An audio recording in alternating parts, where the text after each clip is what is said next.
What's up? How's it going? Hey guys, how's it going? Happy Wednesday. Thanks for wow, we got a whole bunch of friends here. How's that going, everybody? Welcome to the conversation. Welcome to the hang tonight. It's going to be a good one tonight. I'm excited. Yeah, we're going to talk about the death of our beloved vacuum tube. So Really? It's over? No, that's it. it's not over. And the tube amps. It's the end of it, guys. Sorry. It's all done. So why don't you guys tell us if you can hear us and where you're tuning in from? Happy Wednesday. That was a little dark to start off, but it is not the end of it is not the end of Tube Amps, and we will talk a lot about that. Hey, Torchlight. Big shout out to Torchlight Brewing. Yeah, one of the first things we always like to ask for Gear and Beer is what is everyone drinking tonight? Yes. And tonight we received a box from our friends at Torchlight Brewing in Nelson, BC, of a variety of their different beers. And I will say that legitimately these are some of the best beers that I have had in a very long time. And Craig, if you can let us know where in Manitoba we can get these, I would actually love to purchase these here.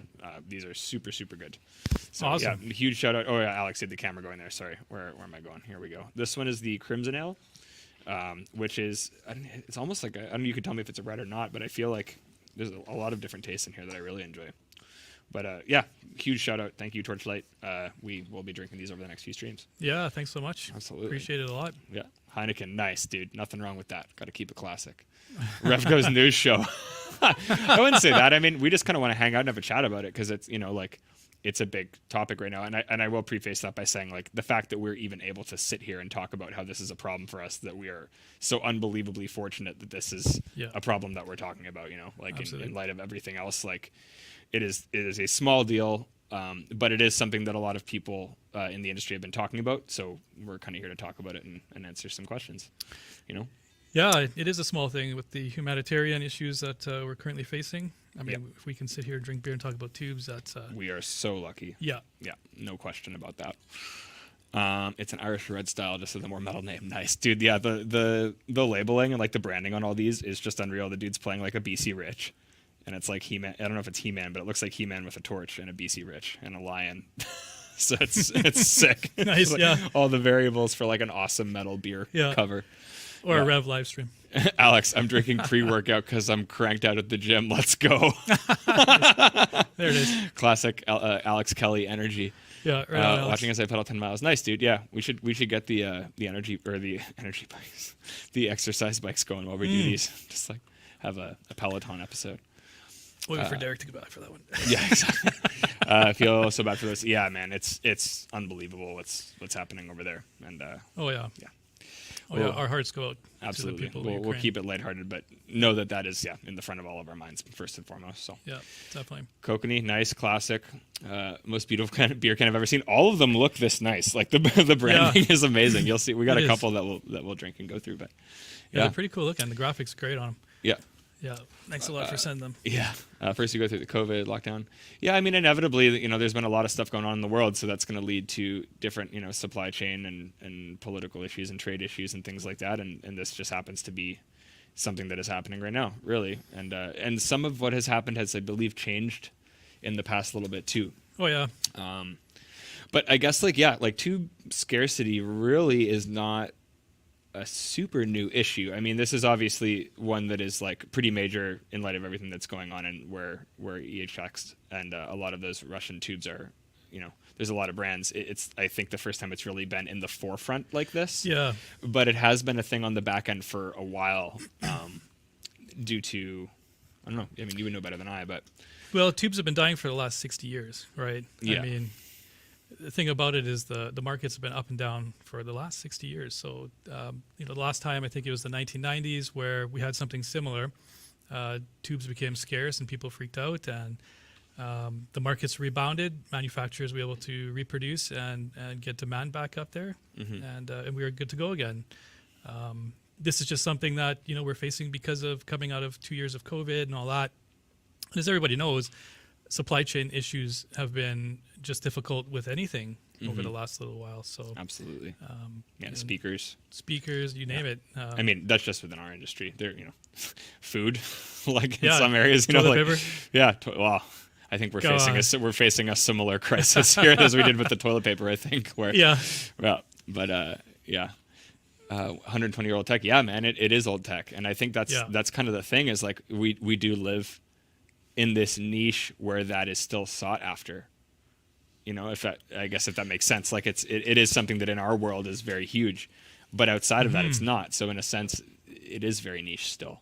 Yeah, in the spectrum of audiophiles, I mean, it is one of those things that we need, we love, right? I've seen a whole bunch of comments already about people saying like, no, I don't want to go back to modelers. I want my tubes. And it goes both ways, right? Both tools you want in your toolbox. Let's put it that way. I got a bidet and the toilet paper shortage. Best move ever. Yeah, there you go. It's kind of like buying an electric car right now. Yeah. Sorry. I had to interject. That was a good one. I seen you there, Cliff. Good to see you too, buddy. Cliff St. Croix? Yep. Yeah, awesome. Yeah, Cliff got his white 120. Sweet, man. We've been talking about it. Yeah, he loves it. That's great. Yeah, thanks for tuning in, guys. It's good to see you. Yeah. Alex, forgive my ignorance because I know you, but like where are you working that you're kind of also facing that? Like what industry are you in where you're facing those kind of issues? Charles, same here. That's unreal. I haven't hopped on the bidet or the tushy train yet. No, I know. My wife wants one real bad. Oh, no kidding. Sorry, we're digressing. Yeah, it was kind of similar. It's like modern problems require modern. Modern problems require modern solutions. Yeah, completely off topic. But, yeah. Hey. Anyways, Welcome to the Rev live stream. But that's what we do. But I guess that's kind of the thing. Is like where, there was a lot of tech before that was using tubes, and therefore I'm sure there was a lot more production happening than there is currently. Oh, yeah. Yeah, I mean, well, back in the day when tubes were the thing before transistors, you had them being used in not only amplifiers, but televisions, radios, computers, right? In the 1950s, they were big in computers. But, I mean, the things were huge because look at the size of a vacuum tube. Right. And the stuff that was used in those types of products were far bigger. Look at like any of the tech now versus how big it is now. Oh, yeah. Well, can you imagine using your cell phone and having 10 vacuum tubes hanging out of it? Exactly. I don't think so. No. Right? So no, not at all. And yeah, as companies began to move to the transistor, not only were they cheaper and lighter, but I mean they were so much smaller, right? You could pack them into a little package, and nobody wants to carry anything big around anymore. So except for us audiophiles that like our tube amps. Yeah, absolutely. Yeah. No, it is certainly a niche, and that's kind of why. Yeah, I think like it's less commonly used outside of our world, which obviously is a very large world for us, but in the world of electronics where everything is getting smaller and lighter and all of that type of stuff. Yeah. Yeah, exactly. It's kind of been on that trajectory for a while now. Yeah, it has. And I mean, solid state's gotten really good. The sound at emulating a tube is very, very close. Mm-hmm. But I mean, for a guy like me, it's not quite there. But again, like I said, right, it's two different tools, and it's good to have either one in your toolbox. But absolutely.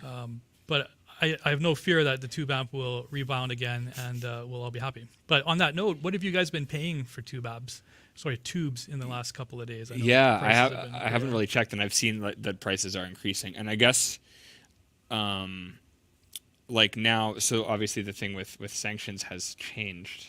I guess in the last day, and you might know more of the details. So initially, EHX had announced that they were no longer allowed to export at all. Right. But in the last day, there's been a development with that. So what kind of, do you know what's going on with that? I read a little bit about it. So essentially they're essentially putting tariffs on. So any country that has a tariff against Russia at this point, or a sanction against Russia, all they've really done is put tariffs on. So in Canada here, we're likely to pay 35% more for a tube because of these tariffs. So you can still get them now. It's not as dire as it was a couple of days ago. I mean, I know the prices have skyrocketed, but the scarcity is really not going to hit us as bad as we thought a week ago, right? Right. Or a few days ago. And do you think, like, obviously this has to do with Russian factories specifically, but with the tariffs and stuff, do you think we'll see an increase in other brands such as JJ or like any of the Chinese tubes? or anything like that, or do you think those like we've been able to kind of on our end operate as usual because we don't really source from any of those factories? Do you think Right. that will kind of I think right now those factories are pushed to their limits. Right. Like we had word from another partner of ours outside of Rev that placed an order for some tubes, and I think with JJ they were quoted a 20-week wait period. So yeah super long time, right? So these factories they're doing their best, right but because of the loss of the Russian supply there, 3 or 4 out of the major manufacturers of tubes in the world are now down to working as hard as they can. yeah, like doing all the work. But I mean, they can't move any faster than that. The thing about that too is once supply returns to a normal level, they don't want to buy extra materials and put extra staff on because eventually that's going to level out again. And what do you do with all that extra staff and all that supply? Exactly. Right? Like you can't start laying people off or firing them because supply has met the demand again. So you got to be careful in that regard. So absolutely, they're just trying to do the best they can with the current situation. Yeah. But when it comes to that, for us now as tube band players, we just have to now kind of wait it out and be patient. Right. On that note, I would even suggest grab a couple of tubes while you can, just in case you blow one or something, and let's try and make the best of the time while we wait for supply to return. Yeah, costs are going up on everything, Charles. You're right. Look at literally everything. You're right. John, what's up, man? It's great to see you. We were actually just talking about the KT. Was it John who uses the KT6? No, Anthony uses the KT66s. Yeah. Well, I think Anthony was kind of 77, 66 kind of thing. Right. Which is cool. Really cool combo for sure. I'll turn it sulfate if I have to, but I won't like it. Send me all 84s and 12AX7s. Last couple. Yeah. Again, I think right now, like this is a new issue. Like it's become much more in the forefront now, and at the same time, like in a sense, this is someone's livelihood. So if the tariffs and everything don't kind of pass, someone will fill that gap. Like it may be a little bit slower and a little bit more expensive, but this is certainly not. I think in the next little while things will level for sure. Anthony, what's up? You are here. Good to see you there, Mr. Best. Praying that the 66 will be available on alternate choice. Yeah, 66s. Yeah, that's it. And what do you like about those versus the 88s? Are they just like a little less headroom? 6550s? Yeah, they're a little bit different. Yeah, than a KT88. Not by a lot. Yeah. But they are different designs, sort of created to be a KT88. Yeah. One way or the other there.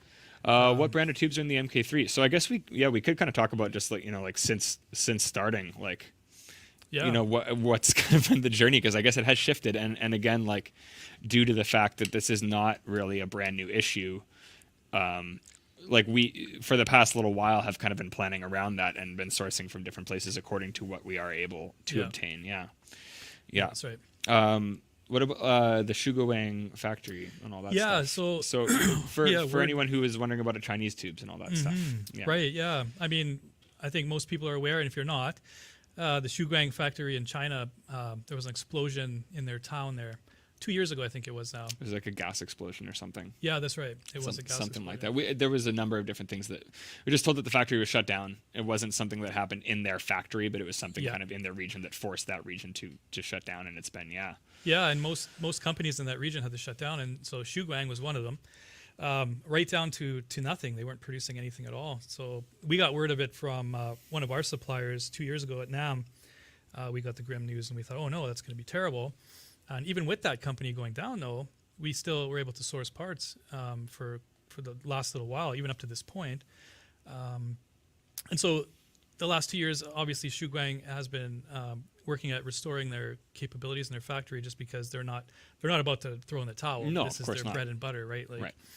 They're going to do whatever they can. And they were also like back one of online. the sole big factories that is doing that in the Yeah. world. Like they will get the business if they're running. Oh yeah, it's a huge market for them because there's only so much supply, and they're one of the main providers. And so they've been working, from what we've been told, they've been working to get back online. And I think right now they're probably online. They're just not really advertising that they're online. But what we've heard through the grapevine is they're trying to get things running again and just sort of limping along, providing what they can to some of their bigger manufacturers that buy from them. So So that's a good sign. so with those factories, like, and this is like a legitimate question on my end because you know much more about this than I do, but like they're producing for several other companies, right? Shuguang? Yeah. Yeah, As would the Russian factories or like the Slovakia factories be doing. Like I feel Yeah. like a lot of brands that you see based off of the requirements to be able to make them are probably going through some of these facilities. It's a little bit different with Shuguang. With the factory in Russia, it's a little bit different because what they've done is they've essentially bought a lot of the brands that were producing on their own that are no longer in operation, and moved everything into one facility. So Right. as demand has decreased, a lot of these factories went out of business. Now there's like 3 or 4 that are actually doing business. And so I think it's New Sensor in Russia. You know, they own things like Mollard, Sledvana, EVA, EHX, stuff like that. Yeah. I think there's about 5 or 6 different brands now under this one umbrella. And so them going down hurts a great deal. But when it comes to the Shuguang factory, they sell to a lot of other little OEMs that then rebrand the tubes and sell them to other companies like Mesabugi, us, whoever has Tube Amp Doctor. So like the Mesa, like the Ruby tubes and all of Ruby that stuff tubes, yeah, would actually be built. They would be manufactured in the Shuguang plant, and Very cool. And then they're sent to other distributors who then sells them to OEMs and whatnot.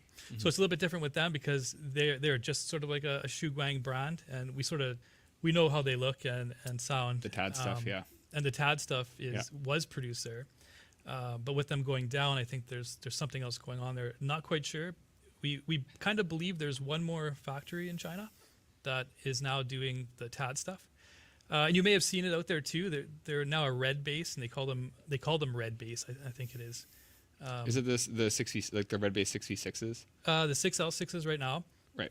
I did see some advertising on I think it was Premier Guitar the other day, where they had the tubes there, and they're essentially now introducing this new brand.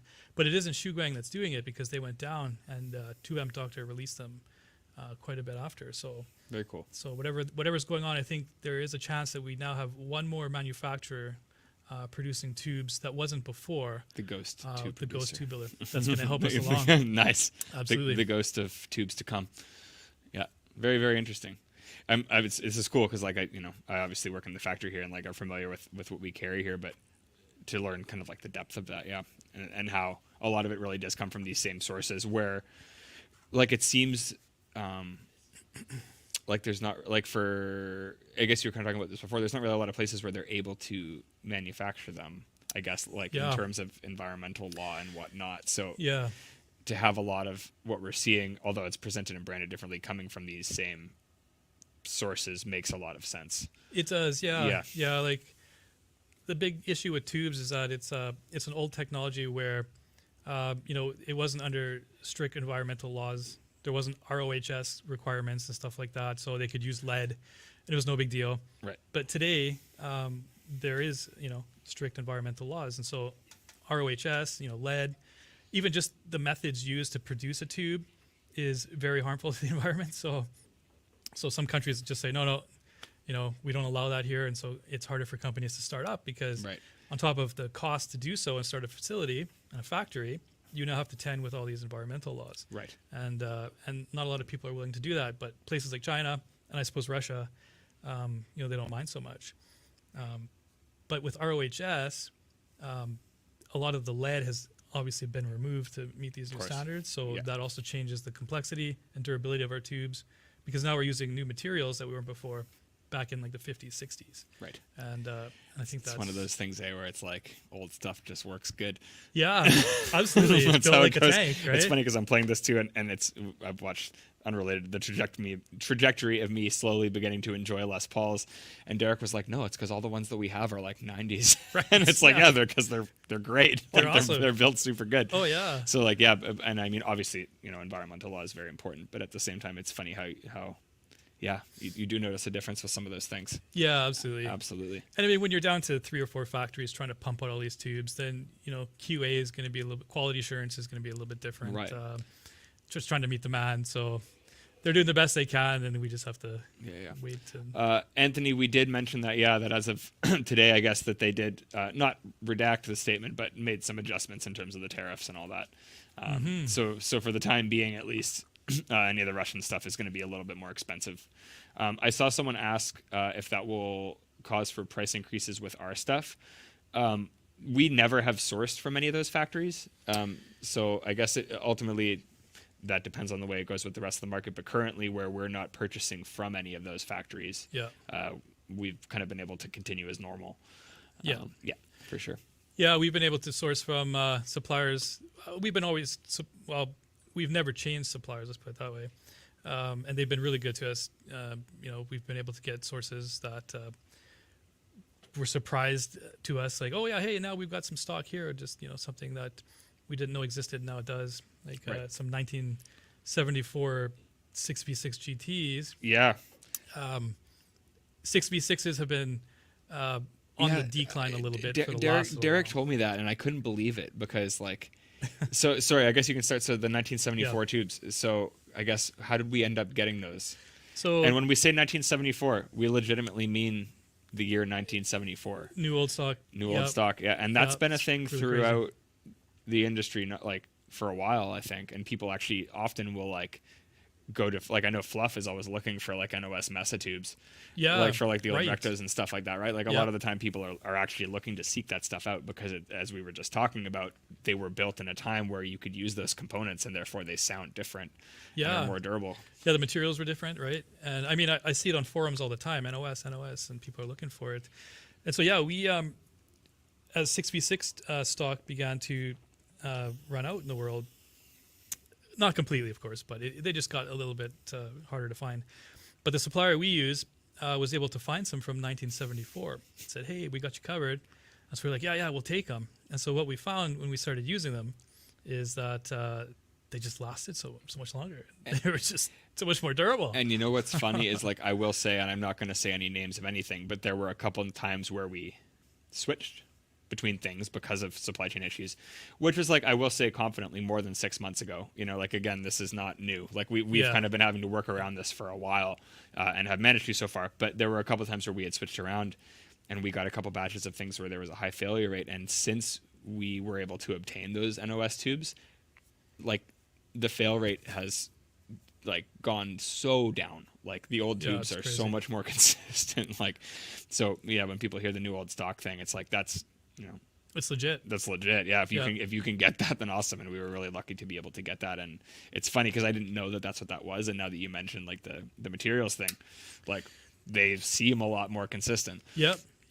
I mean, also QA back then was different too, right? Back in 1974, I'd imagine there was more than 3 or 4 plants producing tubes, and so you could stand to spend a little more time producing the tubes and do a better job at QA. Anthony asks, kind of unrelated, will the replacement of the 740 be 6L6?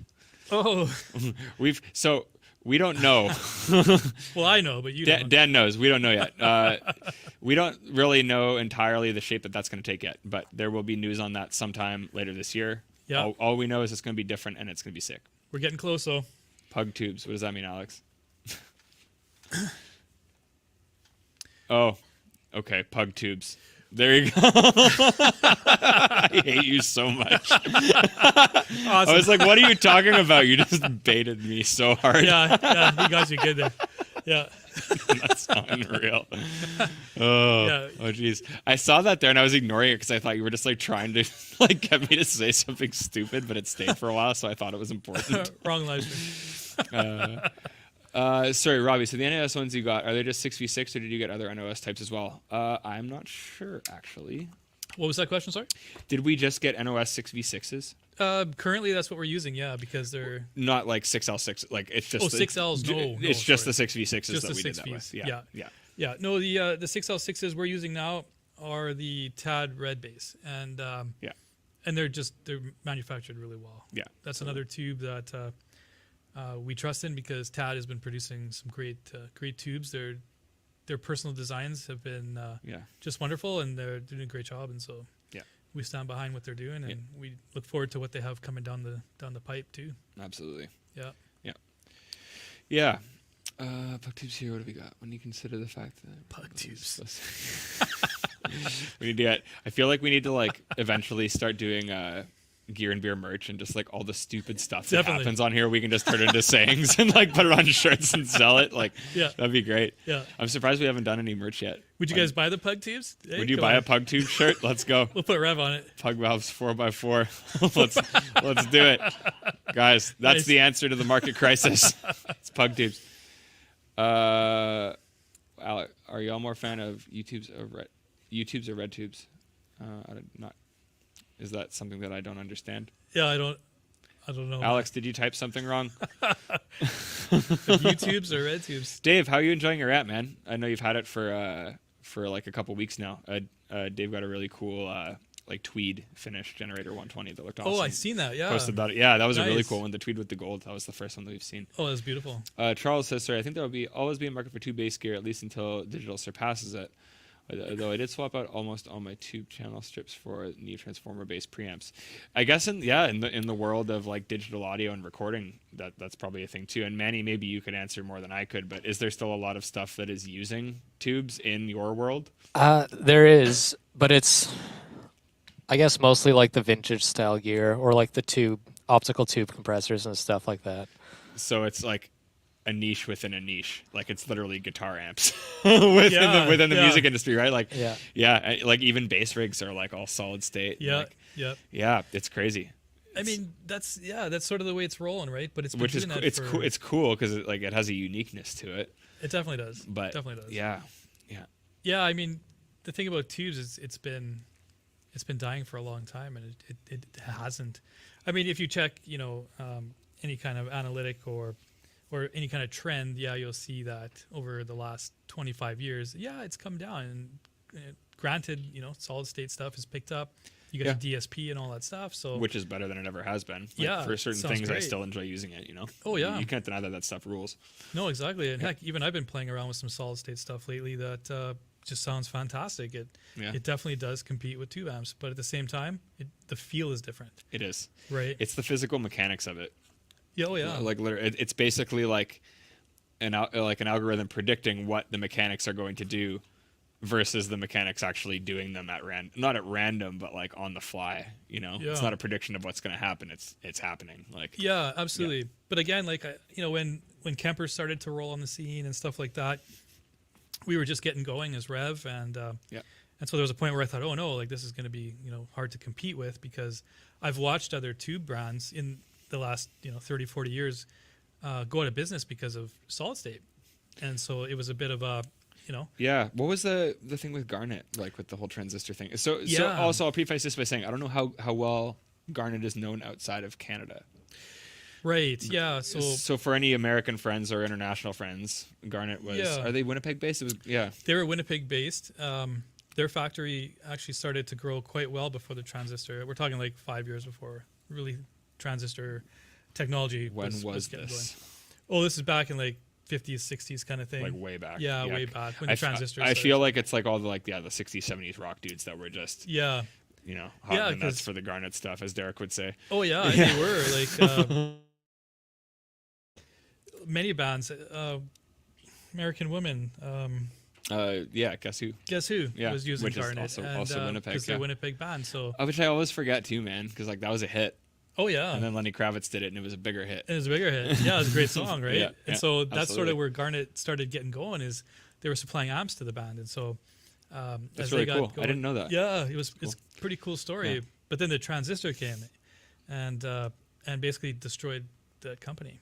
Garnet lost their factory, went down to basically just being a small shop doing repairs and providing a little bit of custom gear here and there, because the transistor took off, right? And it started to replace everything. People flocked towards it. And now we've gone back and forth multiple times. Exactly. It's like that new old thing. Yeah, that cycle. Yep. And that's also why I think this is kind of just part of that cycle. It definitely is. I have no fear that the tube amp will continue to reign on just as strong as it was before. Like I said before, when the Kemper and the DSP stuff started to materialize and come onto the world stage, it was like, oh no, this is probably going to be detrimental to the tube amp, but it wasn't. It just became another tool in the toolbox. Totally. And and it started to materialize after 2 or 3 years. I started to notice, no, people still love tubes, man. Like it's, you know what? There's a place for them. I think there always will be, as long as we can continue to meet the demand that's required. Yeah. And I believe that factories will continue to produce them, granted that there's no environmental laws that change drastically, because that's their bread and butter. They're going to continue to press forth. They've got factories and staff that they want to continue to pay. They're not just going to throw in the towel and say, okay, that's it, tubes are over. No. Yeah. They know there's a market there, and they're going to keep producing tubes to supply to us, so Absolutely. we can continue to do our audiophile stuff. Yeah. Anthony, I saw you say you like the Kemper for mid-gain stuff. I will say, like, a lot of, like, for whatever reason, out of all the modelers that have come out and like everything, the Kemper still kind of remains the thing in the country world, which I work in a lot with Dallas.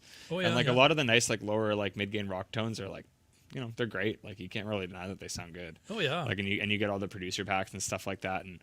And I will say, I'm definitely a huge fan of, like, I use the Neural DSP stuff at home all the time. Awesome. It's great products. I like using it. Yeah. So this isn't by any means a bad thing, but when you can literally download different artists' sounds to your computer and stuff, a lot of people are ending up with kind of the same starting point, and you're losing a lot of the uniqueness in a sense. Although it's very accessible and it's very easy, and I do use it because it's so convenient for a lot of things. Like, in the long run, there is a certain uniqueness to having an amp and tubing it with what you want and hooking it up with your rig, as opposed to just having the exact same algorithm, the starting point that everybody else does. Yeah.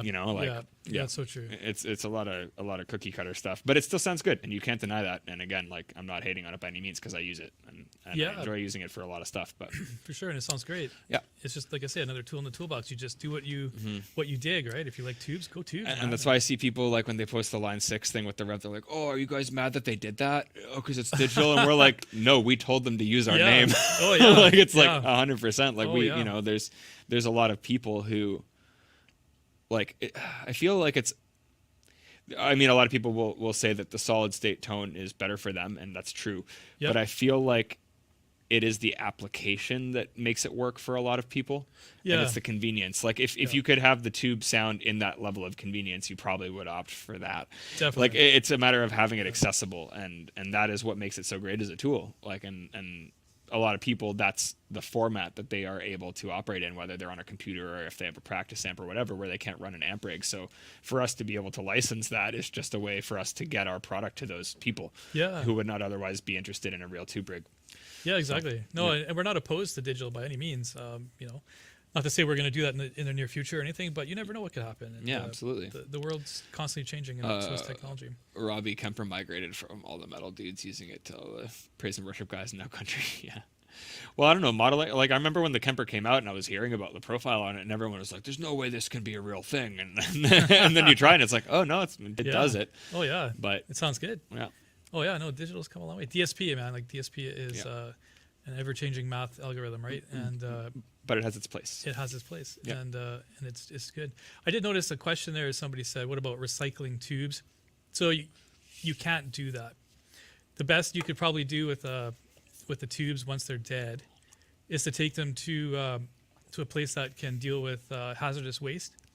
So if you've got a place in your municipality that will do that, go drop them off there. Like if you're environmentally conscious like that, do that. Kind of like throwing out a battery. Yeah, you don't want to do that because there is some toxic materials inside, and they're not going to be able to recycle that. There's no way. Alex says county because that's what they're called in the States. Yes, right. Or take it to your county. Municipality is the Canadian word. Right. Yeah. RM, rural municipality. That's right. Yeah. But yeah, so that's the best way to go about dealing with your dead tubes. I actually didn't know that. I probably should know that because we work here, but we do actually separate them, so that makes sense. I'm waiting for an XFX model of the Rev 120. I know Derek was talking to Fractal about that. That could be a possibility in the future. Right, yes. Nothing is like actually in motion, but not to say that it never would be. Yeah. As much as I love my Matrix for power. Sure. For sure, Neil. You bet. SD power stage as a backup. Class D power amps, they're not reactive load friendly. I guess so, eh? Like yeah, that's an interesting point. Would you, sorry. Well, the thing about a Class D power amp is they don't really have a requirement like a tube does. So if you mess up your impedance with a tube amp, you're going to destroy it if it's too low, right? But with a Class D, the impedance is a lot different. Like it's going to need a load, and it's usually between 2 ohms and up. But so if you want to run it into a load that's a little bit higher, like that's no problem. You can do that. It's not going to hurt it. You can mismatch a little bit. Just don't go any. If the load can never be lower than what the amplifier requires. If it's higher, that's fine. You can do that. It's not going to damage anything. But at the end, similar philosophy to like mismatching ohmage with cabs. Yeah, but I mean, you still want to provide a load. It also depends on what's built into that circuit. If it already has something that's going to do something with that energy that's been stored up, that's essentially the issue. Is the energy has to go somewhere, and if it doesn't, then you've got problems. It gets discharged into the amplifier. Exactly, and that's when you have things like in a tube amp, right? You have OTs that start to short because that power is just jumping between the windings and it's killing your OT. People might get angry, but I love my JJ Jr. Not at all. We love Friedman stuff. Oh, absolutely. We've got a couple Friedmans here. Oh yeah, and Dave's a great guy. Absolutely. I've met him a few times. Yeah. He's good people. Oh, sorry, I noticed Alex. Oh man, this is really good. I haven't tried.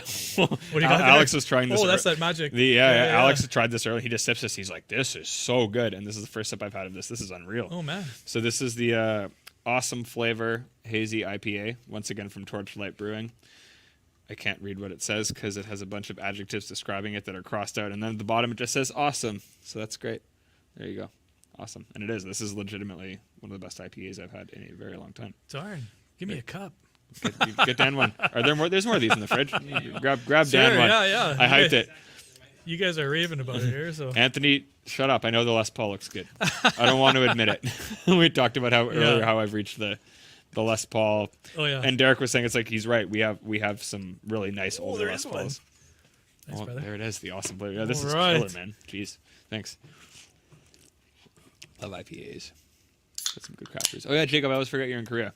There's a few of those. Yeah, I saw you about the 4 of those. These ones are killer, man. I really enjoy these. Can we get these anywhere in Manitoba? I'm not sure if it's Craig who's commenting on there, but whoever from Torchlight is there. Can we get these in Manitoba? And if so, do you know where? And if not, can I just buy more from you? Yeah, thanks, Torchlight. That's great. Appreciate that. Yeah, man. Craig has a G20. Right, which is why awesome, he actually reached out and was like, hey, man, I'd love to get some beers on the stream. Sweet. Like, I'll send you some merch out. It's great. Hope you're digging it. Absolutely. Shout out to Ooh, Janelle that for is the really great good. customer service and help. Oh, that's awesome, man. Yeah, shout out to Janelle. Janelle deals with a lot of our admin stuff. Map guitars, that's great. I'll pass that on to her. Definitely wonderful. Yeah, that's great. Yeah, good shout out. Thanks. Yeah, no problem. Talk to Lionel McQuaid about how long tubes can last online. Oh yeah, we could talk about that. Online it says 3-5 years. I feel like I've never retubed. I think Derek and I were talking about this before. I've never retubed my MK1. That's right. We're just in BC right now. We can get some more to you though. Let us know, man. I definitely would like to buy some. Thanks a lot for sending this out, but we definitely want to support you guys. These are killer. So yeah. Well, I'll send you an email, man, for sure. But yeah, just touching back on the longevity of a tube. Yeah, I feel like if they pass like the trial period, then they can potentially last years. Because I've had my MK1 since 2016. Oh yeah, and I've never retubed it. Yeah, like, exactly. ever. And you put a lot of miles on it too. Yes, I've toured that. I've toured that thing in a trailer without a head case, like not being in a case. Yeah, like right. 4 times, and nothing's blown on it. So and a majority of those tubes are Shuguang, actually. Crazy. Old school Shuguang. Yeah, which is the Chinese factory. We reached out to them in the early days of Rev, and it's a funny thing because we at the time we were looking for 6L6s. And 12AX7s and 12AU7s too. I used to use in the MK1s, and we couldn't get the 6L6s. Yeah, actually, the distributor we were going through said no. There's only 2 companies in the world that are allowed to buy these tubes. And we said, what? Really? Okay. And it turned out to be another big amp manufacturer. I won't name any names, and then a reseller. They had exclusivity to 6L6 GCs. Which actually blew our minds because, I mean, we thought, okay, maybe the supply is really that low. Right. But it's not actually that it's really low. It's just that they sell a lot of tubes, right?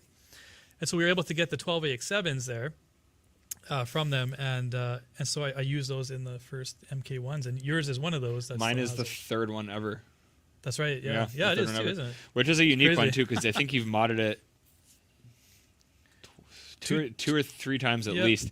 And I remember now I was talking about that, and you're like, "Oh, I know what I can do something else.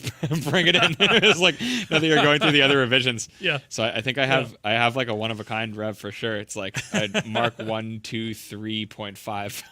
Oh yeah, it definitely is. Yeah, Yeah. it's like borderline MK1 dash. It's 2. I will say though, man, like at higher lows practice, I've been using the M3, and Brendan's been using my MK1, and every time he plugs into it, I'm just like, fuck, that thing sounds so pissed. Oh, like awesome. it's Yeah. great. He plays That's it with awesome. he plays it with like this like old ass 335 hollow body. Yeah. Just noisy as shit. So I hooked up a G8. Oh, nice, And yeah. 4 cable with it, and it just rips. Like, Oh, yeah, it that's sounds good. awesome. Also, Yeah, sorry, yeah. Tanner, I saw you shout out your G8. I'm really glad you're enjoying it, dude. Yeah. Yeah. Really cool, man. Yeah. It's cool to see the G8 still doing well. Yeah. I will say I actually, despite using an MK3 with the gate, have thrown it on my board to use with the alpha amps, and yeah, it just rips. No, it's awesome. Kyle, what's up, dude? Good to see you. Yo, Kyle, buddy. Yo, when are you in Nashville, dude? Do you head up soon? I've played 60s Voxes and Marshalls that have never been retubed at Primo. It's normal for power tubes to need replacing every few years. Yeah, so just even to touch on that again, I guess we should finish that up. So a preamp tube is normally supposed to last 10,000 hours. That's what they're rated for. So there are still tubes in amps that are 30 years old. I was gonna say have I played that many hours of guitar in my life? Yeah, exactly. I Maybe. mean, what, there's 8,500 or something hours in a year, right? Something like that. So, I mean, if you leave your tube amp on for the entire year, well, you should replace your preamp tubes in 1.25 years. But if you don't, you're probably good for like 5 to 10 years with You're them. gonna run your And to be electric honest bill with real you, bad too. no, exactly, yeah. But to be honest, just run them until they don't sound good. Once you start to notice your tube amp is starting to lack high end, and you've been replacing your power tubes regularly, then it's probably time for preamp tubes. Yeah. Power tubes are a little bit different in that regard, though. They require a lot more current, and so they do wear faster than a preamp tube. Like a preamp tube will normally run 1 to 2 milliamps depending on how hard you're pressing it, whereas a power tube is going to run something like 250 milliamps plus depending on your power tube. So there's more wear and tear there. But so in that regards, I would say power tubes every like Derek, stop 2 to 3 years. Sorry, I don't mean to interject. It's like, yeah. Oh man, sorry. I'm just derailing this every time I see something funny. I cannot laugh at it. Yeah, no, That's awesome. Yeah. Derek, aren't you at Slash right now?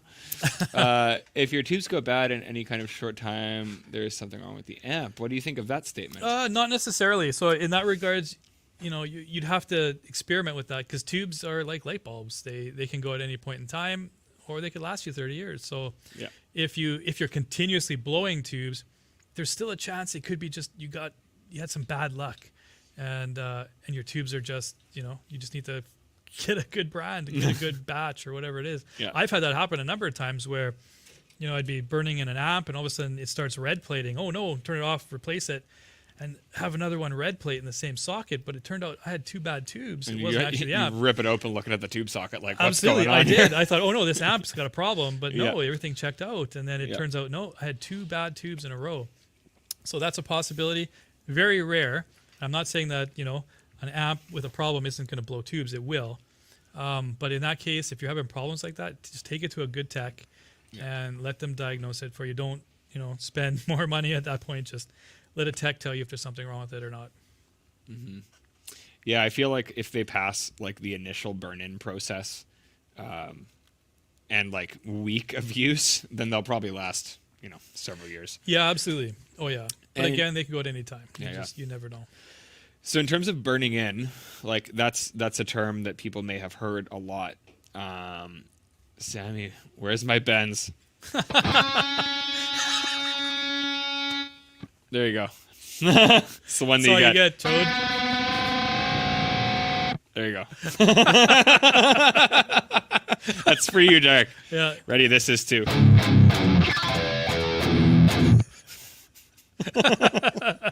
There, it's all Derek's favorite sounds.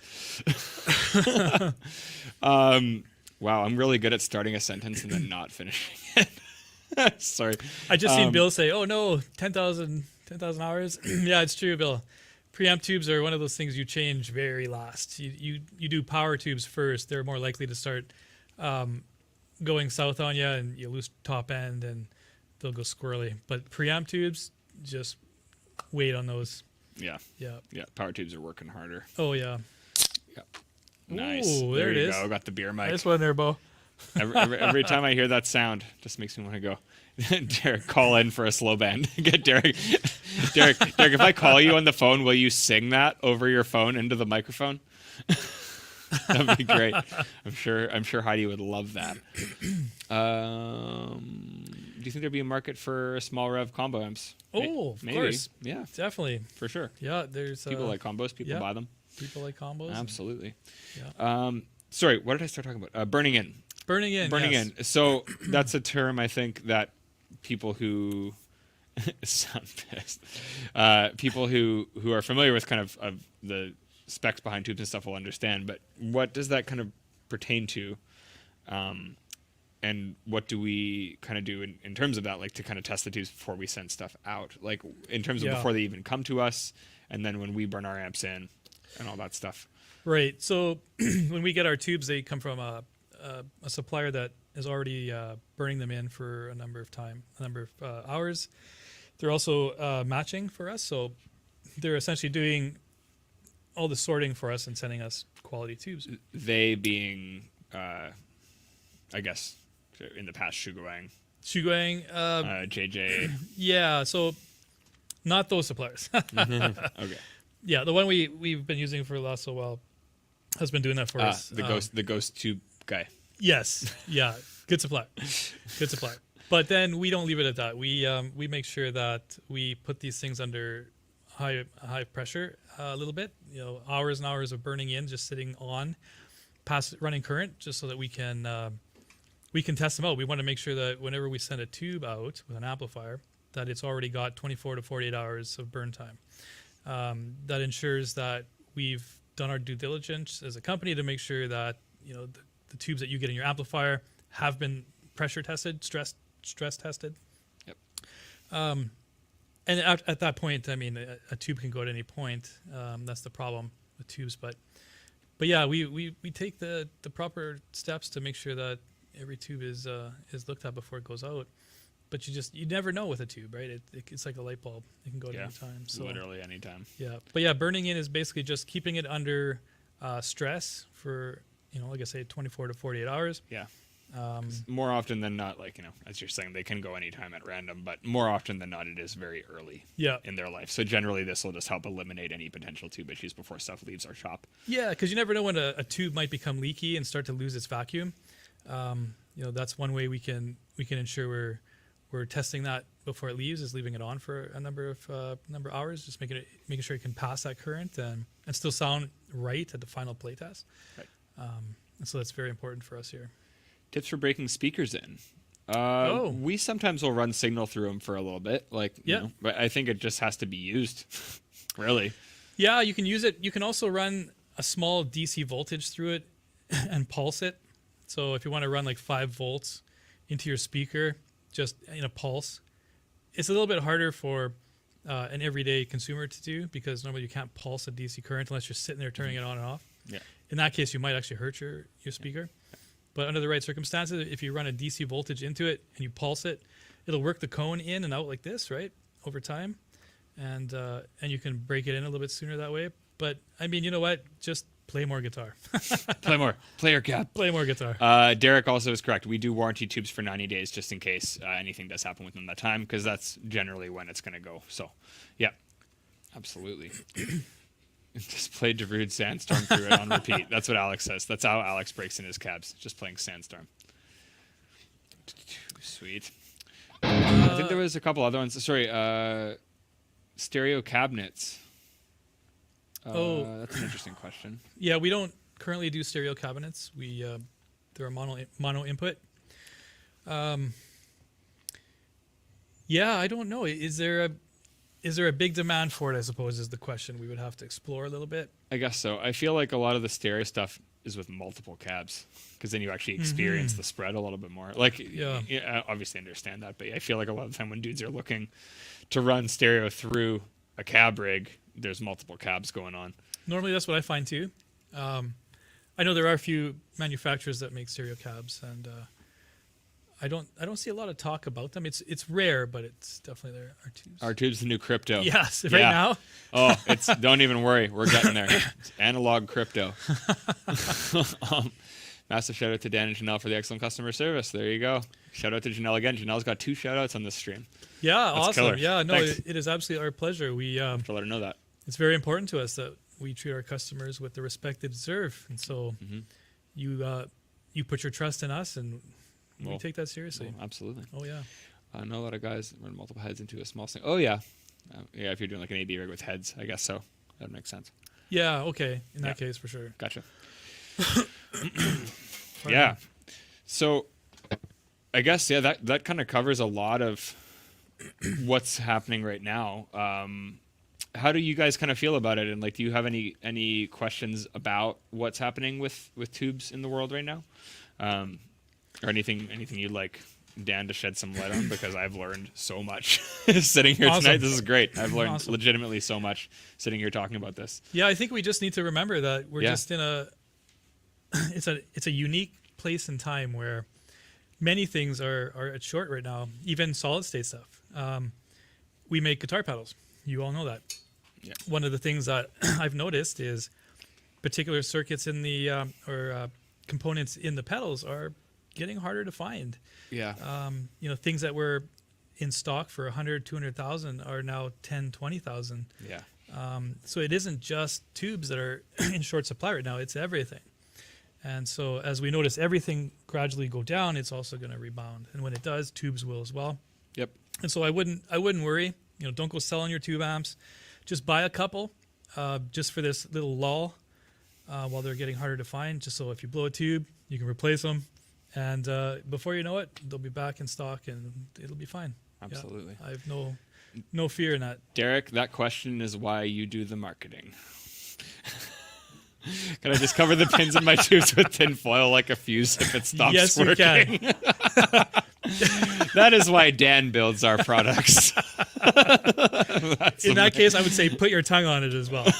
It's only 120 volts, bud. Don't worry about Yeah. it. That's awesome. 450. If I have to go modular, I might consider a fractal the HX Tom. Digital modelers have to get it right at some point, right? You know what? I mean, that's a very interesting question. I guess it depends on how well an algorithm can replicate physical mechanics without just predicting what it would do. Yeah. It's funny. Have you ever watched the show Devs? I have. Where they have like the computer that like predicts everything. Yeah, It's like it would kind of have to be like that.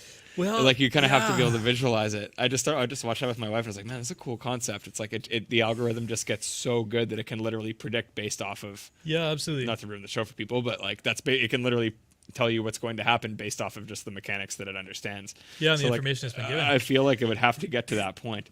Yeah. I have done amps here you may do. In other news, I have amps down here you may need to look at now, Dan. Great. That's awesome. Stop with the tinfoil then, darn it. But no, yeah, it's true. And so the that's thing like is, that's like some sci-fi stuff, but like at the Oh, same yeah. time, it would have to literally be able to, Yeah. to predict like the physical response of a tube, which although that's what it's trying to do. it's so dynamic though. Yeah. The problem is it's unpredictable. And so if you've ever considered like a random number generator, it's actually not random. Like if you go online, you say random number, I need a random number. It's not a random number. It's an algorithm that's spitting something out based off of something that's really not dynamic. It's still a linear algorithm. Right. A tube isn't like that. That's the problem. It's Right. completely dynamic. You can't predict What goes in can't be predicted of what comes out. And that's what really makes it something magical. Yeah. And so, yes, modelers are getting really close. Algorithms are great, but you don't get that same feel. And I find the bass is different too. Like for me, the low end, there's something special with tubes that you just can't get with modelers yet. I agree. That's not to say it's not going to happen. It can. Yeah. But As we were saying, everything so else has dynamic. transitioned to digital tech, and we have not. So they're working Yeah. on it. Right, But, yeah, absolutely. You know, like, but yeah. so yeah, it's a tough thing to answer, but like I say, I think tube amps are going to be with us for many more years. Right? It's been dying for 60, but we're still here today, talking about a lull that will pass with time. Don't worry about it. Yeah, exactly. AI rev amps, yeah. AI, right? Yeah, exactly. Maybe one day. We'll get there. Listen, it Not has sure I'm that it smart. has digital speakers in it. Yeah, we'll give you the digital cabin. We'll get there someday. Yeah, that's why violins and sounds suck. You know what though? I will say, like, my friend Jacob just put out, like Jacob from Intervals, a bass player, just put out his new program, and it's literally like samples of his bass as a contact instrument, and it sounds amazing. Like, Oh yeah. you know, like that tech is definitely getting there for sure, and people are getting closer. But at the same time, those are specific things that they recorded that you program. It's not like any of that is on the fly. It's like it's Right. very calculated at the same time, and I Yeah. guess like that's kind of the difference in a sense. Is that one is very approximate in that it's going to do whatever it's programmed to do, Yeah. whereas this might react differently based off of, you know, any variable in your situation. Absolutely. I mean, it's analog, right? I yeah. mean, like you said, it's programmed to do something. Even their controls, you know, your TMB tone stack, it's doing what it's doing because it's programmed to do that. Whereas in an amplifier, it's completely analog. It's completely natural. What goes in and what comes out are going to be completely different versus a Right. digital Yeah. digital application. So, yeah, it's interesting tech though. You know, like we love tech here. Let's face it. We've got two-note stuff on board because we love tech. Yep. We're not tube snobs, and we love them to death. Don't get me wrong.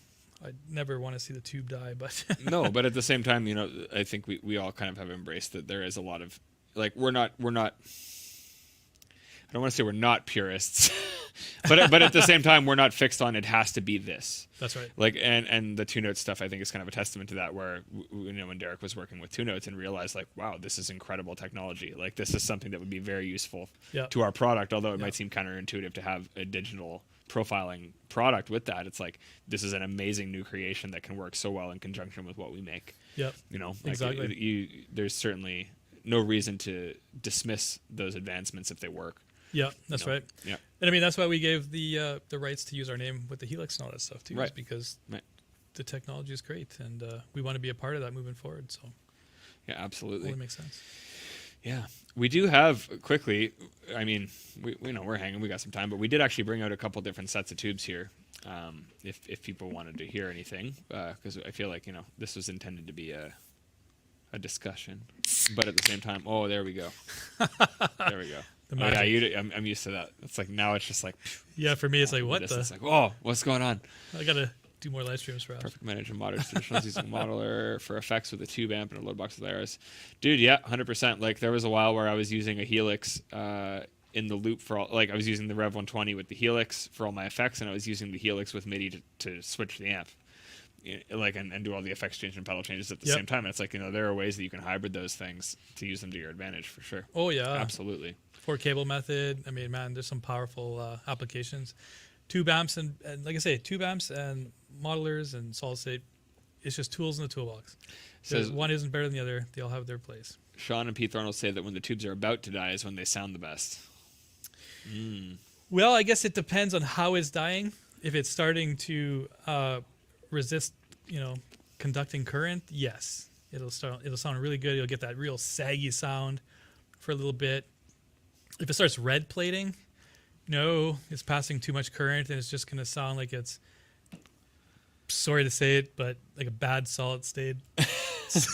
Hey man, we've acknowledged that there's good solid state. There is there's good- definitely bad solid Yes, state. there's bad solid state designs. Yeah. And so if it's red plating, like it's passing way too much current, it's not going to be tight. It's just going to be really snappy, right? It's going to sound bad. But yes, when it's dying and it's not conducting current and it sounds saggy, like great feels, man. Yeah, 100%. Yeah. Kyle, yeah, you just got to drink them real quick, dude. He was saying the beers are making him jealous because he just has hard seltzers. I don't know if you were with me at NAM. You were, but all I drank was hard seltzers for the whole time. So you can get the job done. Don't even worry about it. Just do what you did at NAM and mix your White Claw with gin. Hey, Andy, good to see you, buddy. Yeah, always good to see you, Andy. Someone mentioned the latency of digital sims earlier. Would love to see the latency specs. I think that might just refer to when it's being used as like an audio driver, maybe. Like, I don't think you'd experience a lot of latency just into the front of it. Perhaps if you're using like the USB or Thunderbolt connection on it to transfer it to something else. But yeah. I think there can still be some latency on the Yeah. IRs. Oh A yeah. little bit, yeah. Cool. You know more than I do. Yeah, some of the IRs will definitely have a little bit of latency. I mean, that's the nature of that beast. you'll never really get away from it. I guess that'd be another benefit of putting it like in post. I've been really enjoying doing that with the Mark IIIs, is disabling it on the amp and loading it on wall of sound on my channel strip, so that I can swap the IRs after tracking. Right. I kind of experiment with that, but Definitely. maybe that would eliminate a little bit of that. Yeah. It would a little Source, bit. I'm a DSP engineer. You would absolutely know that. I will not argue with you. That's wicked, dude. It's funny. One of our guys here actually is studying to do that as well. So maybe Carl just has to finish his degree and then we can start making plugins. Right, there it is. Good to go. That's the holdup. Yeah, that's awesome. Yeah. I'm going to see last night I watched How It's Made episode featuring KR Audio on hand making vacuum tubes. I had no idea that anybody actually made them that way.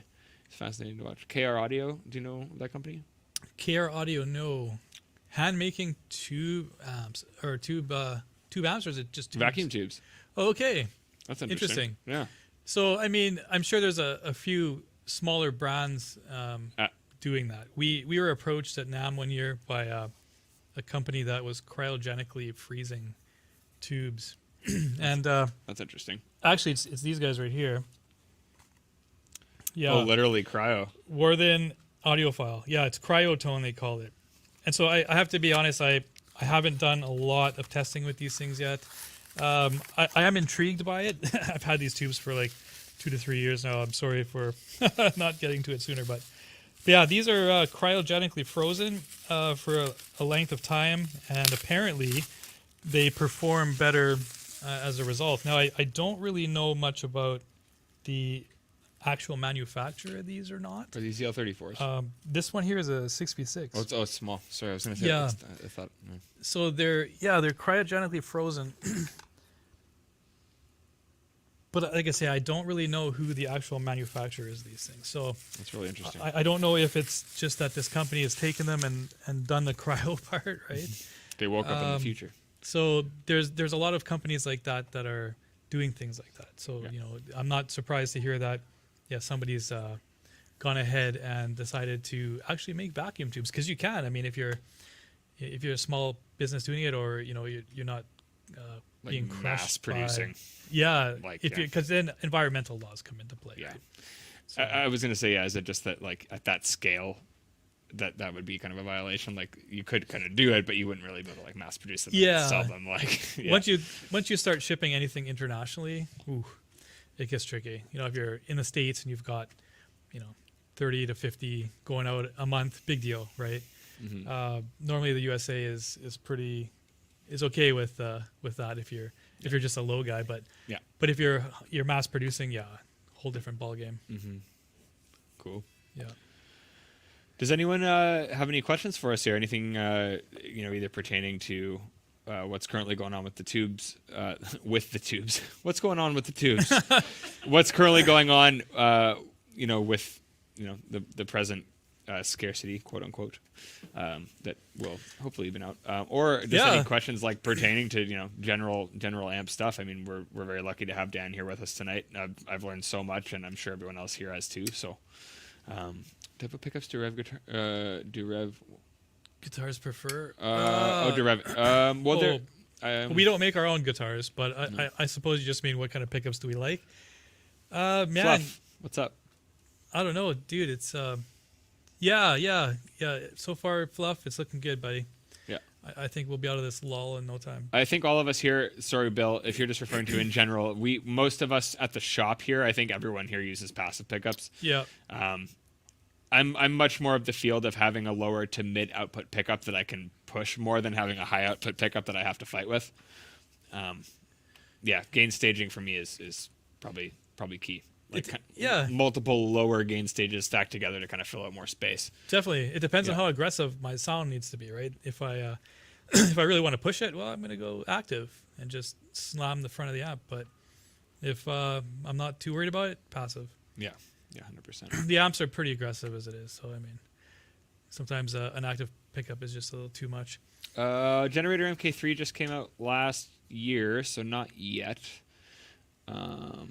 Oh yeah, no, I don't think that's ever going to happen. If anything, I will come up with a new amp, a whole different line. Yeah. I don't know what else you could do with this, man. I say that now, but we'll see what other technological advancements happen in the next couple of years that we can implement into this thing. But yeah, no, I'm pretty happy with the generator now.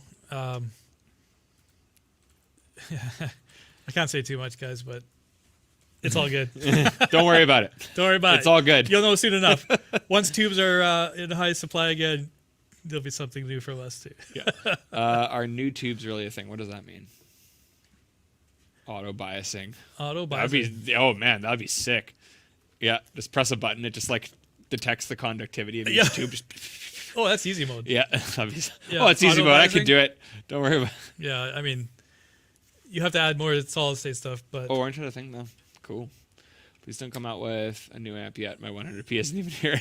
Nah, don't worry, Robbie. no, Don't you're worry. good. You're good, Yeah. buddy. Auto worry brewing. about it. Auto brewing amp. Yeah.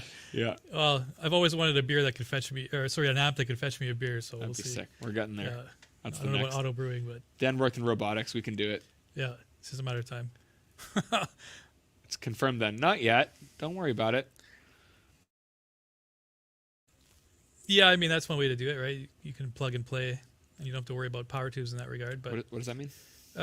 so if like a preamp tube is cathode bias, so you can plug and play. Right. If you want to run your power tubes that same way, you don't have to bias, because cathode bias amp has a resistor in the cathode, like a preamp tube does, so it'll self bias. We don't use that. Cool. Yeah. That's some Jetson stuff right there. Yeah. The beer fetching amp. Bill. No, Alex, we're not saying that on TV. Yeah, so Ike is saying there are solid state versions of tubes. Yeah, there are. I've noticed that 2-3 years ago when they, it's maybe even older than that. I haven't played them personally. Reviews haven't looked really great. I don't know why that is. Maybe they just, actually that's not true. There's one in particular that had better reviews than the other, but it's DSP based. So I don't know what the response of the tubes will be in that regards. It's not going to be as dynamic, I don't think. But rear loaded cabs, well, it's easier to do. It's easier to do and seal. For us, rear loaded was just a conventional method of producing a great cab, and so we stuck with it, Cliff. I don't necessarily think that'll always be the case. I haven't had a lot of time to experiment with cabs, to be honest with you. I'm always working on new products, and so cabinets were sort of just on the back burner. Mm-hmm. But at some point, you know what, man? Like I've had thoughts of doing different things in the cabs, creating different compartments and stuff like that, just to see what tonally I could get. I may get there one day. I hope I do, but to be honest, I don't think it's going to be very soon. And so for now, it's going to be rear loaded. Mm-hmm. But you know what? Our configurations sound great, and our speaker choices now are better than they've ever been, as far as my tone is concerned. And also now having the wood shop in our new facility too. Like, right. We've finally been able to move after the wood shop has been in a separate building for the past. When did we move here? October? Yeah, it's been since October. October, yeah. And now the wood shop is in our new facility, and everything's been rolling great. Like, you guys have a great new space. Oh yeah, I seen another touch on the solid state tubes there. Yeah. Yeah, no, that's cool. You know what? I can't really comment on whether they're good or bad or not. I haven't tried them personally. I'd like to know, to be honest with you. I did a little bit of digging into some of the older tech. What were they called now? The name is escaping me right now. But there was a point where I think even Mesa Boogie was using a solid state tube in the same configuration with real tubes, and it worked out pretty good. But those sort of phased out, and so I've never really had a chance to play a solid state tube. But I'd be curious to know if anybody has. Please let us know what you think, because it's obviously something that's available. Yeah, Bill, you probably could record a cab in a senior condo, but it would just probably get you some complaints. So I would, I mean, reactive loads are great. All of our amps, like all of our new amps, currently have them built in. So I think that'd be a great solution for you. Like, that's the benefit of the reactive load, right? Like, you can push the tubes to the extent that you want to get that response, but in a much more manageable setting, You can always go bang on your neighbor's door and just say, hey man, like, I want to record for 2 hours. Do you mind? Don't call the cops, right? Like, Yeah. Maybe strike a deal with your neighbors and say, I love my tube amps. I need to push them, man. So It was funny. My dad, when he was in like his mid 50s, moved into a condo like building that was mostly people that were like 80 plus, and he would because he's a bassist for a living, so every now and then he'd go and knock me like, I gotta practice for like a little bit. Just let you know, just gonna give them the heads up. Absolutely. It's like, form a relationship with your neighbors, and totally. you'll probably have the freedom to do that. bring them a casserole. Yeah, you're good. Awesome. I'm glad reactive you like the G20 reactive load. Yeah, thanks, Craig. Yeah, that's glad awesome, man. Glad you're digging it, man. Yeah, they're in all of our amps, and that's the way we roll, man. Yeah, absolutely. We like the reactive load. Yeah, it was a fun project. Yep. Yeah. Man, clipping diodes to that went away on me really quick. Could you implement clipping diodes to augment the need for several tubes in an amp? Well, to kind of to offset so he's talking about like actually getting it to hit harder instead of having multiple like gain stages. You can absolutely, but then you're left to the non-linear clipping of a diode, right? Because it's not linear. You're going to get the same cutoff at every point. So when the diode reaches its point of conducting, it's going to clip off that waveform, right? Yeah. And it's not linear. It is linear. It's not dynamic like a tube. A tube reacts so much differently, and so you get a better feel. That doesn't necessarily mean that you can't create a circuit that sounds great around that. Of course you can. It just comes down to somebody willing to put in the time and effort to do that. And I've created some great circuits doing that same thing, not tube related, but in the solid state land for sure. Mm. Yeah, very cool. Is that about getting into tube-based hi-fi home amplifier market? Not really, but yeah. I mean, who knows? Again, it's become more niche, right? Like as we were saying, all that stuff has now transitioned to transistor or whatever they're using now that's more advanced than that. You know, like all the Bose stuff and all that. It's like definitely it's crazy, man. Like, but it's its own separate market, and for us, we're musicians, and so we love the sound of cranked out gain stage tube amp. And for now, that's where we're at. You know, maybe one day it'll change, and we'll venture off into that. I can't see that in the near future, but like I say, we're high gain junkies. Mike recommendations. Manny. Right now, what I like to use on my cabs is a Heil PR30, and I'll either pair that with like a Royer 121 or some sort of condenser, depending on what the cab sounds like. Yeah, 121 is one that I often see guys bring up. I know a lot of our IRs are done with, I think that 57 and 57. I think a Sennheiser 421 as well. Yeah. Sorry. Yeah. All the IRs are done, like the Celestion IRs, and I believe the WGS IRs that Sean did as well are done with 57 and the 421. Yeah, and I think there's a bunch of condensers that are in that package as well, from what I remember. Nice. I don't remember the models, but yeah. Yeah, very cool. Yeah, I'm a big fan of just the 57, man. It's kind of hard to beat it. Just like, it's going to do the job. So, 100%. Yeah. So Map Guitar says his first tube amp had 6550s. Why isn't anyone using them anymore? I don't think anybody isn't using them anymore. They're a decent tube, and to be honest with you, when I was constructing the first generator circuit, I was using them. I couldn't get my hands on KT88s at the time, and so I threw in some 6550s that were actually borrowed from a friend. Nice. And and they sounded great. But I think, the KT88s just have a little bit more of an aggressive bottom end that was more appealing to me. And I think maybe that's why people choose it over the other. But I think it's a little bit of just hype as well. There's a little bit more hype for a KT88. Yeah. 66s, 6550s, sorry, are just not talked about a lot. But they're great too. I don't know why anybody would choose one over the other. It's personal preference. Or heck, even just mix and match the two types. You maybe get a bit of more of a more bigger top end than you would with just 4 KT88s. Flux, I had a chance today to put the G8 gate up against the Engel onboard gate in my amp, and G8 just renders the Engel gate unusable. Wow. I will say I love Engel amplifiers, and they make really, really great stuff. So it's good to hear that you're enjoying it. Yeah. I spent a lot of time on that G8 actually. Man, yeah, running it in 4 cable, man. Like I do that with all my amps now, and it's totally game changing. So hey, thanks for letting us know, man. We really appreciate it. Absolutely. That's great. Thanks. I really like to see that the circuits are being used. Velcro my JJ. You want to keep going down there, Alex, to see if we missed anything else? Speaking of crank, oh man, crank. I haven't thought Oh, of the crank crank. it's done in a while, man. Love crank. I remember when at Quest when I was working there, we got like the Dimebag Daryl crank amp in, and Yeah. I plugged into it, and it was, oh man, I just thought it Yeah. was the best thing ever. It was just like just hissy, but like the Yeah. crank stuff had a certain sound, dude. Like and, Oh, big time. and during that era, like it was the thing. It was pissed. It was really good. Well, one of my guitar players in my last band had a crank, and so he was running a 5150 and a crank in parallel. Yeah. Oh, what an angry tone that was. Yeah, It was man, great. that's awesome. So yeah, I love crank, man. It's a whole lot of high mids. Yeah. Oh yeah. Big time. Yeah. High Yeah. mid punch. Oh, absolutely. Yeah. Guess soundproof your room. Yeah, exactly. That's what you got to do. Keeping 6550s in the radar as an alternative solution for a 529.2 power amp. Pretty good. No one else catches some idea.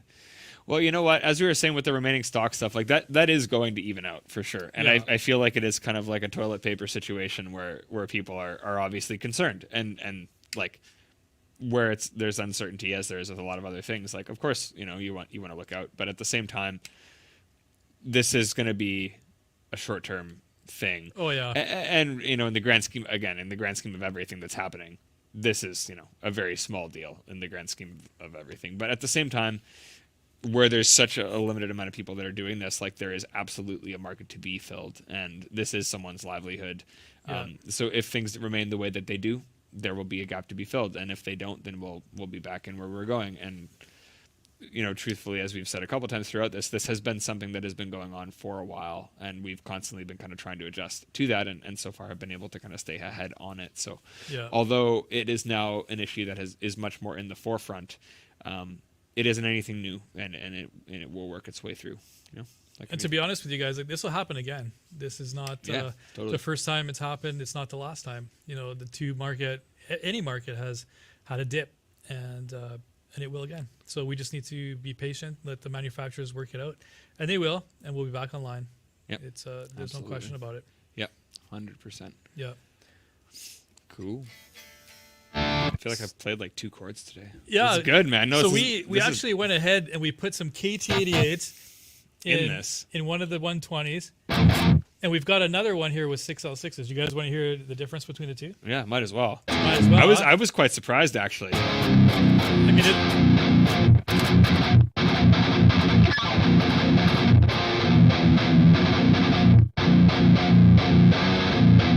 Little amp roll at my shop. That sounds sick. 120 amp. Oh, you've got that too. Dude, that's awesome. yeah, run those babies in parallel, man. That's good music. That's sick. Yeah, man. It's a different sound for sure. Oh, yeah. Okay, so what are we playing here? We're playing the 6L6 right now. Right now I'm going through the 6L6s, yeah, and I will switch, but like I definitely understand why this is a good stock option for us, because Yeah. based off my experience with the 34s too, like I was actually talking to Will, who does a lot of our repairs in the shop, and he was kind of asking about the difference because he'd only really tried the amps in the shop as to what they had in stock, and I was kind of thinking about how to describe it. Yeah. And it's almost the same way that you describe an amp, like it almost in wattage. Like each tube kind of has a threshold Yeah. of how much. Like that's why you bias the amp differently, because it has to match how conductive the tube is. So like KT88s have more headroom, so that's like a higher Yep. wattage amp that's not gonna That's right. break up as much. Whereas the L34s have a lower threshold, Big time. so those are gonna break up sooner.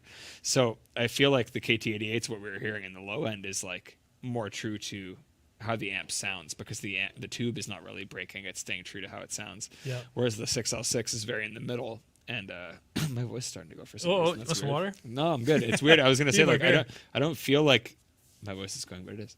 It's okay. I talk too much.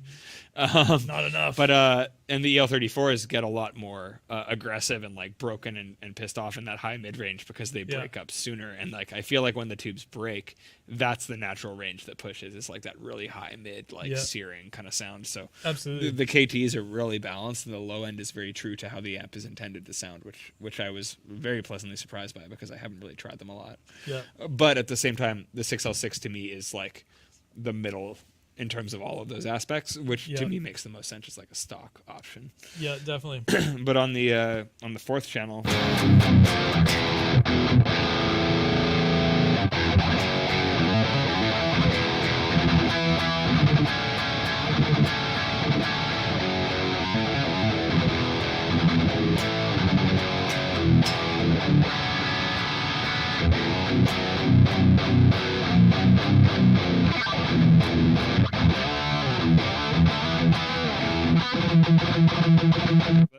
red channel to me is like totally just like that 80s.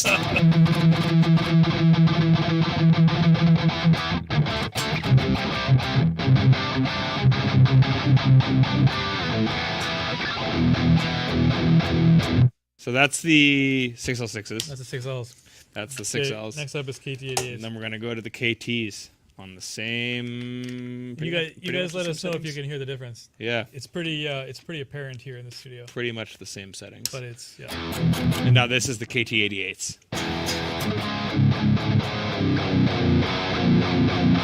Like warm low end, but like still tight, you know? Yeah.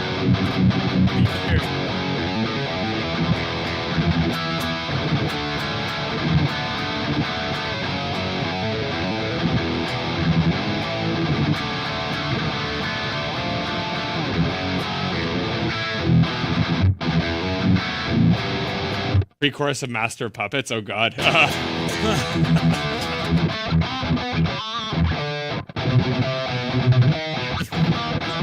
Dude. Oh, Dan used to sing in a metal band, guys. Don't put me on the spot though. The only riff I really remember is I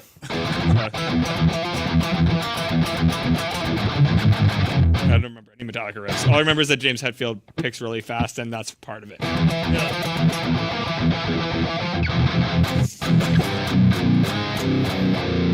Yeah, they have a lot of Buddy. No, you fucked it up, dude. Charles, I haven't listened to End Justice in like 15 years, dude. Come on. That was from memories. No slack. Yeah. No, it's okay. Him, Charles. I admittedly, that's like from my 15-year-old memory. Sorry, That's good, dude. man. That's good. It's like the.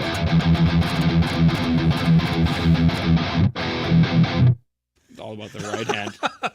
Well, Trey, How do you only know one Metallica riff? Oh, I know way more than that, dude. I just don't remember how to play them. I will say I used to be able to play Ride the Lightning Master and End Justice front to back, like in high school when I had no friends. Yeah. I would just sit at home and play guitar all the time. Yeah. Trey, I know more than that. Give me some slack, dude. I mean, That's totally funny, man. there you go. Yeah, it sounds tight, doesn't it? Actually, we were playing. What did we do the other day? We had two Les Pauls and one just didn't sound right. It was. And we came back to this one. They did I wasn't on that stream, but they did the Les Paul shootout, and I feel they had a couple like the '70s customs. They had the newer traditional. They had Derek Slash ones, and then they had. So the 91 thing started because Dorian always has been like 91's the best year for Les Pauls, hands down, and he has 3 of them. Yeah, and everyone that he's brought in, we've tried them, and Derek's just been like, this is insane. So Derek found this one online and then bought it, and then I think the consensus on the stream was that like the 91's just smoked everything. Like it's just like the best year, except for the the R9 obviously, which Derek took with him to Nashville, but. Yeah, man. Like, this is great. This thing's great. Like, yeah, and I will good. say, like, I always would say, like, ergonomically, I much prefer the feel of a Strat by far. Yeah. But you can't really argue with how this sounds. Totally. Yeah, it sounds really good.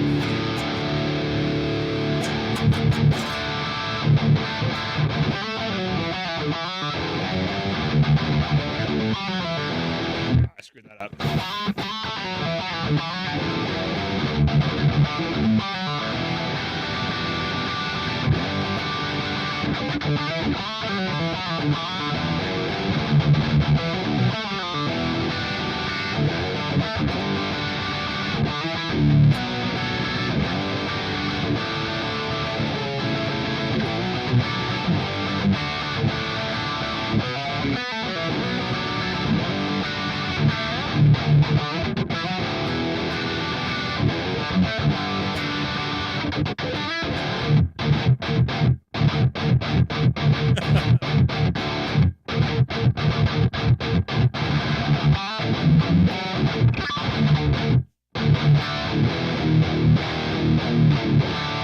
This is the stock 412 with Celestians. Yeah, Derek's has the Celestians on it.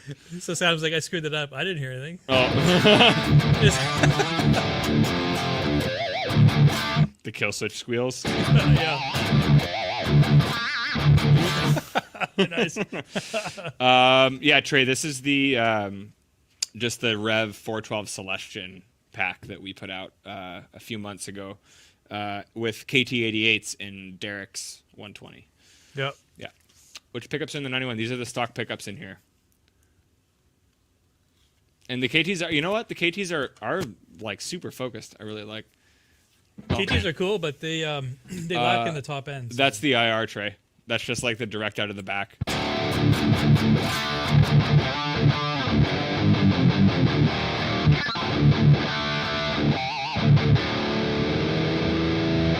Yeah, no, I really am enjoying how that sounds. Oh yeah.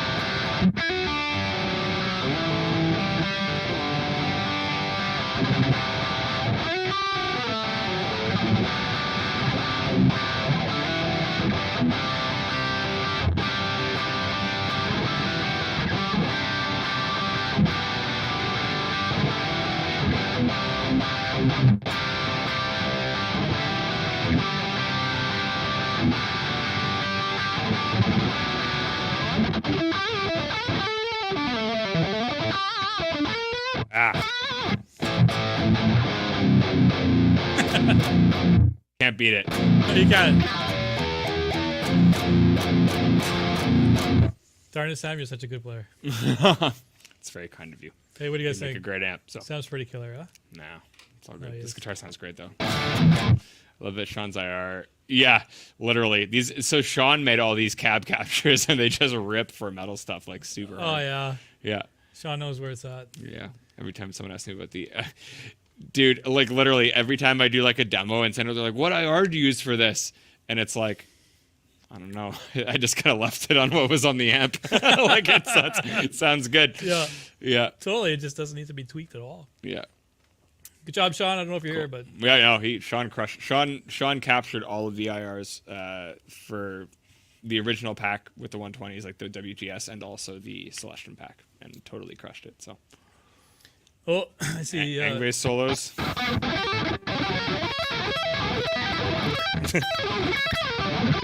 A bunch of diminished stuff.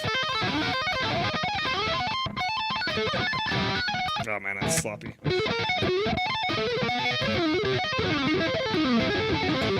I don't know. Trey, don't throw them in the garbage. I'll even pay you to send them back to me.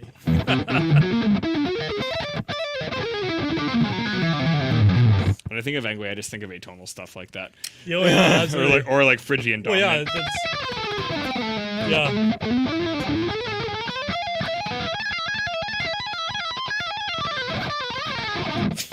Sick. Stupid. I don't know. Too late. Trey, Puts on Egyptian clothes. coming for you. Sweet. All right, guys, we're getting to an hour and a half here. We're getting so, long. If anyone's yeah. got any more questions for, What do you for- guys want from us still? We gladly have a few more minutes left here. Absolutely. I'm Thanks enjoy- a lot for tuning in. And Oh, yeah, I'm enjoying what myself. did Paul say? Go back up. Sorry. Take your shirts odd. Nice, Alex. Take your shirts odd. Let's recapture. Oh, sorry, Paul. Sorry. Paul Yee at Stereo Bus Recording did all this. Sean did. Paul. My mistake. Sean edited them. Paul Yee Right. at Stereo Bus Recording Yeah. is the best. I misworded that, Paul. I'm sorry. Paul's I'm the very man. sorry. I did know that. I Love you, Paul. misworded what I said. Sean did some of the editing. Paul Yee has captured all of the Rev IRs at Stereo Bus Recording Yeah. for any of our products. Oh yeah. And absolutely smashed it. And Paul is one of our favorite dudes. I'm so sorry that I worded that wrong, Paul, because you are correct. You absolutely did do all of that. Yeah. And Paul's you good will people. continue to do all of that. Yeah, Paul is the man. Love you, buddy. And Stereo Bus Recording absolutely is one of the, if not one of the best studios in the city. Mm-hmm. So major shout out to Paul. I'm very sorry that I misworded that. Until I can make. Any words you'd like to share to those struggling to the Ukraine crisis? Oh man, that's a tough one because as a person here living in the West, I can't even imagine what they're going through. Yeah, that's a tough one. Yeah, I mean, as we said, starting like even us being able to be here and talk about this is such an unbelievable privilege. Oh yeah. And the fact that this is, affected us to this minimal of an extent is something that we're extremely thankful for. And again, in the grand scheme of everything, this is a very small cog. It is. But just, where it was something that people in our industry were concerned about, we just wanted to kind of take the time to talk about it. And That's right. yeah, hopefully some light was shed for anyone who may have had some concerns about that. Yeah. But our hearts definitely go out to everybody that's being affected by this for sure. Yeah, and hopefully that there is a resolution to this soon. Yeah, very soon. Yeah. Like now. For their sake, like now. Yeah. One more question here for Wes. How does the voicing of the G20 compare to the generator? It's I don't know, Dan could compare that. I feel like it's based on the same kind of voice, but obviously there's more gain staging in the bigger amps. Yeah. There's only so much I could do with the G20s. I mean, yeah, I don't really know where to go with that one. It's based on the same concept, It is. but where there are different physical mechanics, they respond differently. Basically. Yeah. Like you'll get more saturation out of an amp with a larger preamp tube section just because you're getting more physically out of it, and that's all that there is to it. But the G20 definitely, for the size of it and for the format that it's in, is pretty bang on to what you're going to get with the third channel. That's right. Yeah. Yeah, we literally last week, Wes, actually Derek and I did a shootout of both. So if you go check out the live stream from last week. Well, there you go. Well, Yeah. we did Perfect. I can't believe I forgot that. Sorry, we did an actual direct comparison of the two. That's awesome. So, yeah. And you'll know exactly where we stand with it. Yeah. All right, guys. Well, thank you so much for tuning in and sticking around with us. Yes. We really appreciate it. Thank you, Dan, for coming down here, man. My Like pleasure. again, I even learned so much from Awesome. kind of listening to you give us your knowledge on this. Yeah, no, it's my pleasure. I hope we could, just add some calm to the storm here and just reassure everybody that this won't last forever. Tube amps will survive on for many more generations, and this is just a little blip in the radar, so don't worry about it. I want to read just one more thing Craig here was saying. This is on a stream with Yuri and his team from Pravda Brewing. I'm sorry if I mispronounced that, in the Ukraine yesterday. There's an air raid siren while they were brewing scary stuff. We brewed one of their beers today with our other local breweries to sell to raise money for the humanitarian relief in the Ukraine. That is amazing, Craig. Oh, man. Craig, if you can send me a link to that, Yeah. I want to share that on our page. Definitely. Anyone who's listening, please go check that out. That is amazing that you guys are doing that. Yeah. Please send me a link to that, and we'll absolutely share that to get that going. So, Oh yeah. 100%. For what little we can do, let's do that. Absolutely. All right, guys. Thank you so much, and we will be back next week. See you guys. Take Thanks care. so much. Stay safe. Alex, that means you can hit the camera now. And I know you're going to drag it on purpose because you always do that. Are you done now? Yeah. You still haven't clicked it.